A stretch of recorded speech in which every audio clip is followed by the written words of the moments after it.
Salam alaikum. Alors, Inch'Allah, اليوم راح نشوفوا un cas clinique, pédiatrie et maths. Donc, je vais commencer par lire l'énoncé de cet exercice. Un nourrisson de 10 mois est admis aux urgences pour pâleur intense. L'interrogatoire révèle la notion de consanguinité. C'est le premier d'une fratrie de 2. À l'examen clinique, le poids est à 8 kg et on constate un subictère.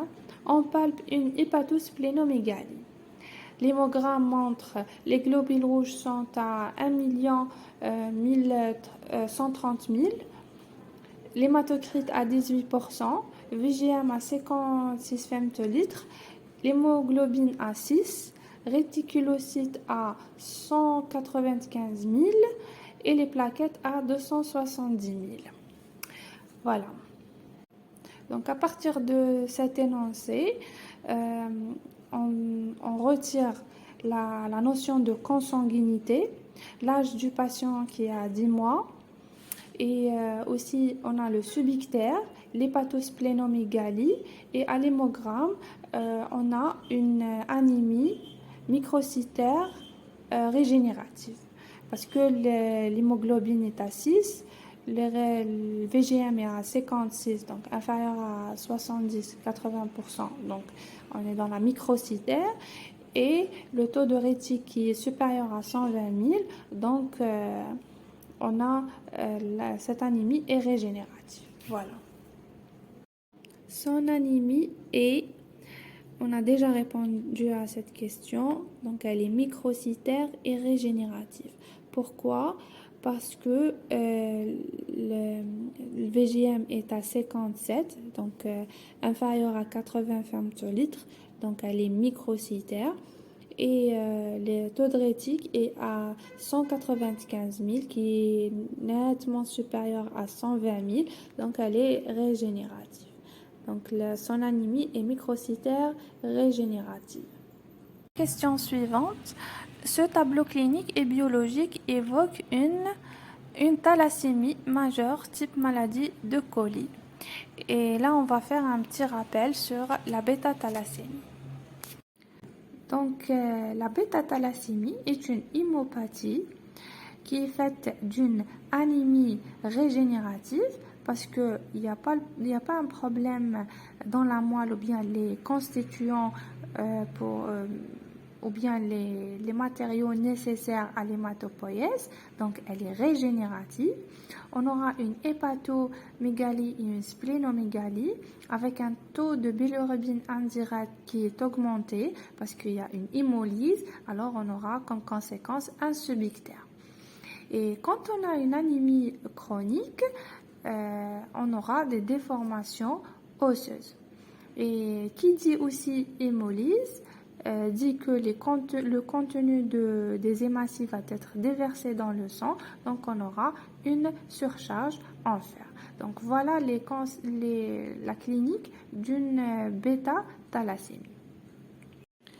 Donc avant de répondre à la prochaine question, pour comprendre la clinique de la bêta-thalassémie, on va parler tout d'abord de l'hémoglobine. Donc l'hémoglobine, il y a 3 types. Il y a l'hémoglobine A, l'hémoglobine A2 et l'hémoglobine F. Donc pour l'hémoglobine A, il y a qui est sécrétée majoritairement chez l'homme. L'hémoglobine A, elle est faite de 2 chaînes alpha et de 2 chaînes bêta. Donc, en cas où on est devant une bêta-thalassémie, la chaîne bêta, soit elle n'est pas sécrétée carrément, donc il y a absence de chaîne bêta, ce qui va donner la forme sévère de la bêta-thalassémie connue sous le nom de maladie de Colli, ou bien on a la quantité qui est diminuée. Et quand on a absence ou la diminution de sécrétion de cette chaîne, la chaîne alpha va être augmentée pour compenser la perte. Pour confirmer ce diagnostic, vous demandez l'examen suivant: l'électrophorèse de l'hémoglobine de l'enfant et de ses parents. Comme je viens d'expliquer, la bêta-thalassémie est une hémopathie qui touche la fraction bêta de l'hémoglobine. Donc, on doit faire l'électrophorèse pour voir l'hémoglobine et ses types. Voilà. La quatrième question: dans le cas de cet enfant, vous préconisez dans l'immédiat de... Alors, avant de répondre à cette question, on doit faire un récapitulatif du traitement de la bêta-thalassémie. Donc, ça sera principalement la transfusion. On va transfuser 15 à 20 cc par kilo.